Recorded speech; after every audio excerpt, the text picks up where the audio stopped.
Lanjut, part 2. CES. Sekitar sepertiga dari TBW merupakan cairan ekstraseluler atau CES, yaitu seluruh cairan di luar sel. Dua kompartemen terbesar dari cairan ekstraseluler.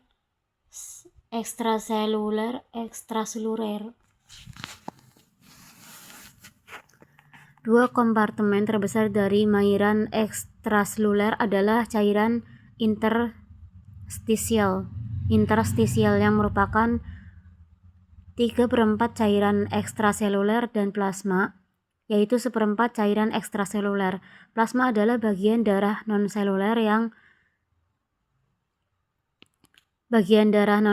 dan terus-menerus berhubungan dengan cairan interstisial melalui celah-celah membran kapiler. Celah ini bersifat sangat permeabel terhadap hampir semua zat terlarut dalam cairan ekstraseluler kecuali protein. Karenanya cairan ekstraseluler terus bercampur sehingga plasma dan interstisial mempunyai komposisi yang sama kecuali untuk protein yang konsentrasinya lebih tinggi daripada plasma.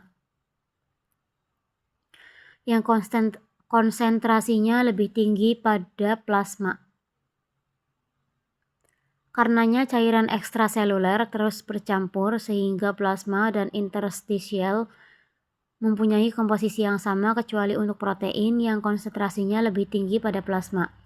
Fungsi CES adalah menyediakan nutrisi bagi sel dan memindahkan hasil metabolismenya.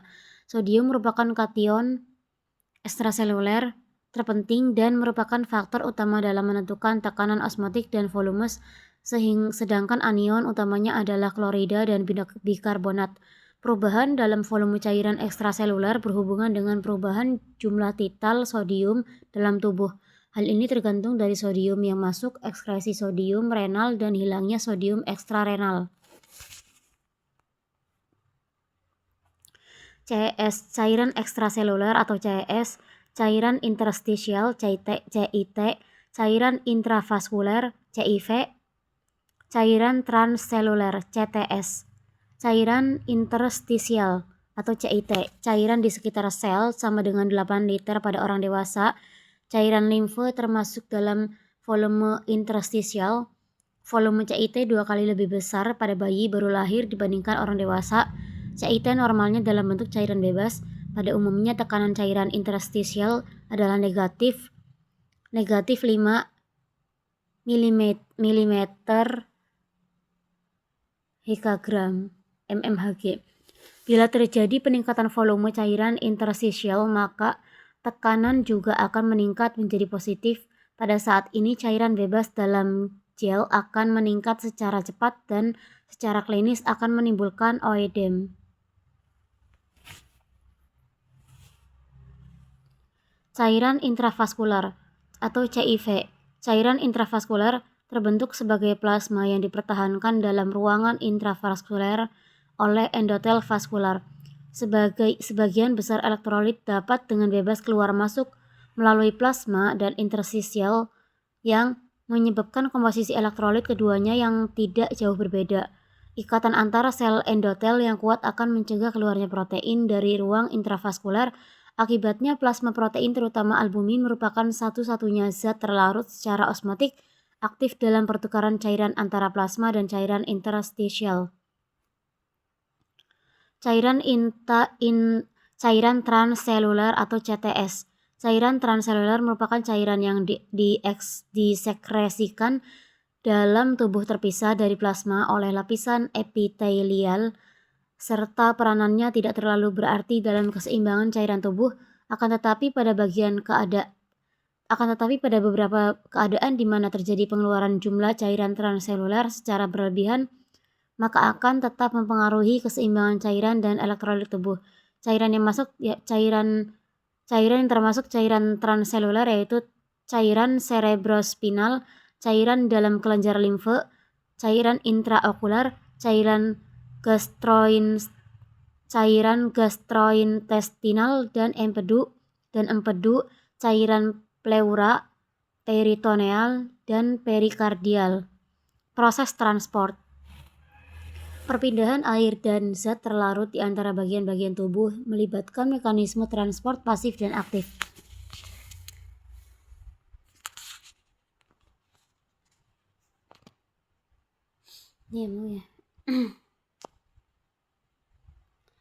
Mekanisme transport pasif tidak membutuhkan energi, sedangkan mekanisme transport aktif membutuhkan energi. Transport pasif, difusi osmosis. Transport aktif, pompa NaK yang memerlukan ATP, natrium kalium. Difusi adalah proses bergeraknya molekul lewat pori-pori.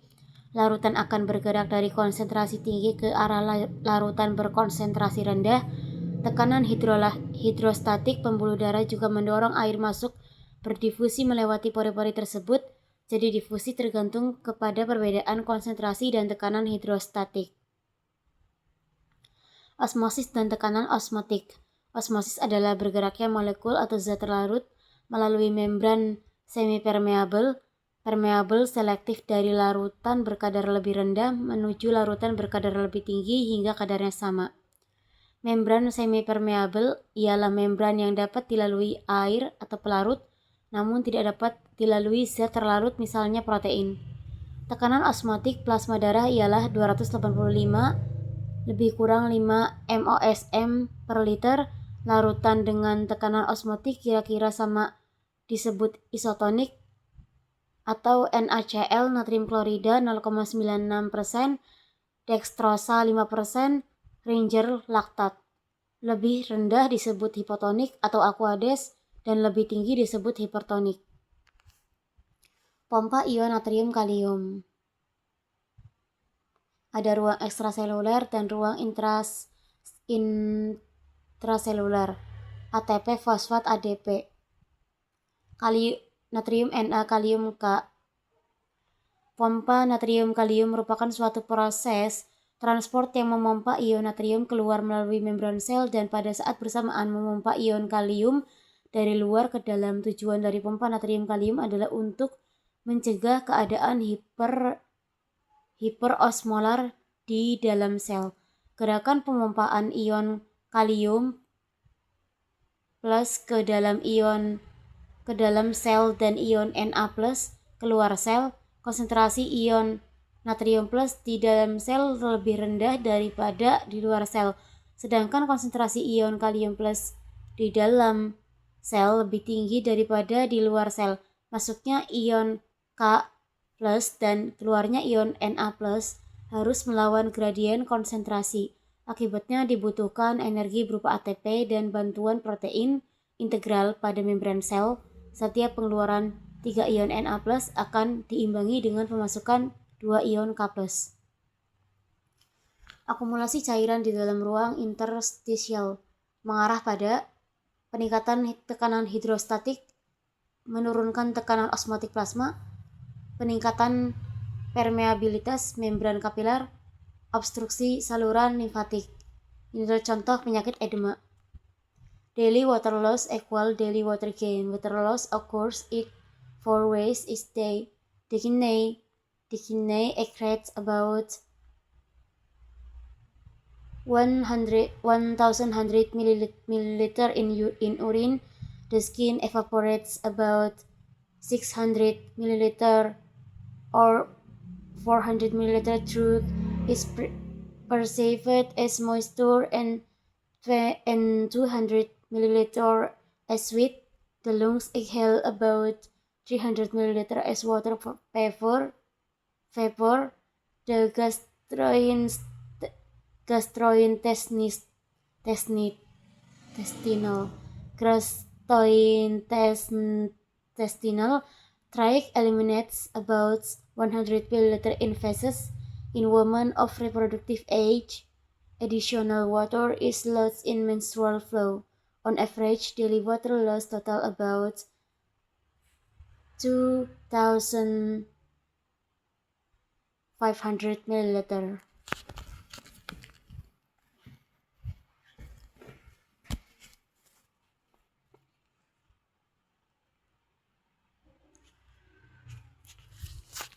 Elektrolit lanjut part 3.